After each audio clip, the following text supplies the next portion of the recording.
Alright, we got some more sparring footage. Let's get right into her.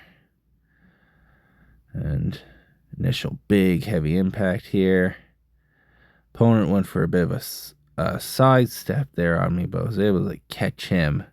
So we reverse here. I come in for the big heavy impact as I usually do. Drive. But I didn't have much control. I was just driving without really any control. So my opponent tries to slip to the side and kind of catch me. But I was able to regain balance. He comes in right afterwards to try to capitalize on it. But I'm able to get this deep kind of like overhand grip. And then use my just size and strength to kind of wheel him over and out. So if we go back here again, big impact, I'm driving, but I have no real grip or control. So my opponent shifts to the side, follows up, tries to force me out, gets me on the back foot, and then luckily I had that overhand, so I'm able to step through and then use my strength and size to force him out. So, and we have the next match here. Opponent tries to go for a bit of a side step there, but I'm able to catch them, which leads me into a good position. Kind of a bit similar to the other fight in terms of how it ends. Again, I come in for this initial heavy impact here. And my opponent tries to step to the side. I'm able to kind of catch him though and get into the position I want. Right hand inside, left hand outside. And then from there I lift. I'm lifting, and again I'm trying to drive and kind of like pump with my hips to kind of like force him out, use the power of my legs. I'm getting him towards the edge.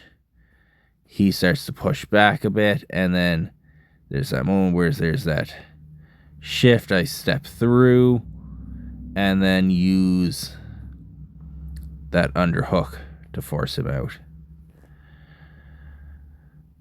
Cut off his escape and then forced him out. This one was just very much a power play here. I come in hard, start driving my opponent back. He shifts to the side, but I have that underhook. So I almost just kind of step through and then just use that underhook to kind of lift him up and just kind of keep forcing through and then force him kind of out there. This one was definitely a very brute force play here of just wheeling my opponent around.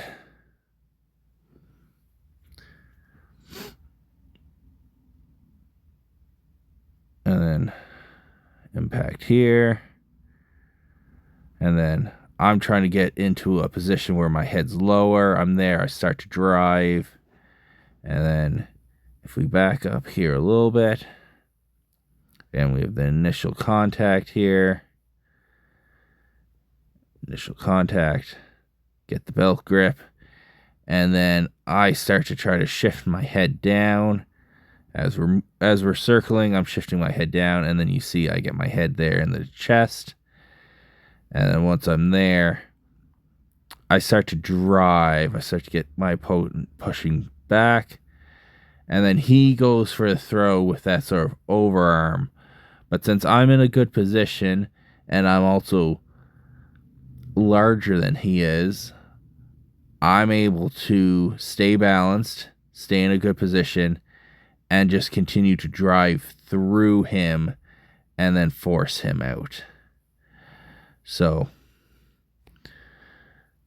yeah.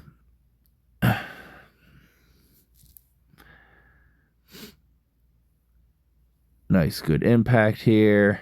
We lock up at that 50-50 position again. And then back and forth here. Locked up nicely.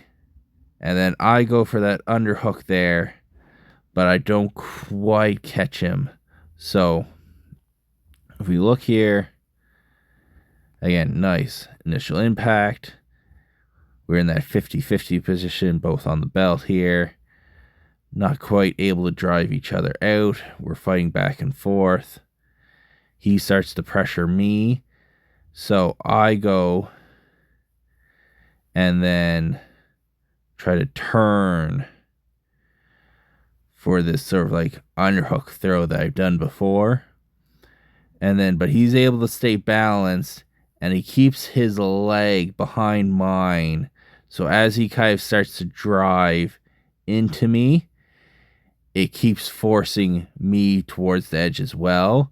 And then as we come here, his hand's coming down, my foot's coming out, and then my foot hits just before his hand does. So he forced me out just before his hand was able to hit there. So that was a nice battle, a nice finish at the edge.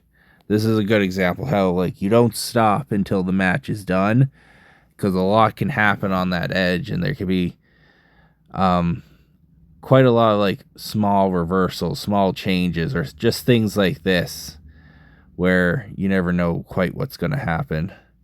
So it's not done until it's done.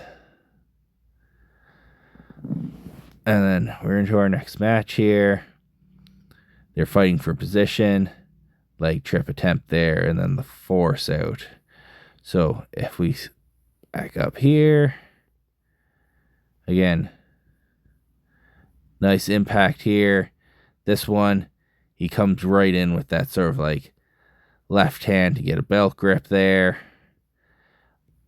Really kind of denies his opponent the entry there. And then keeps the pressure on him.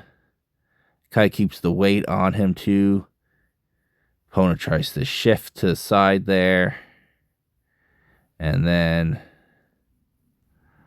there's the leg trip there, attempt there. Gets him off balance just enough he can keep driving him out. So he used his height and his size to a good advantage here to help kind of like pressure his opponent and force him out.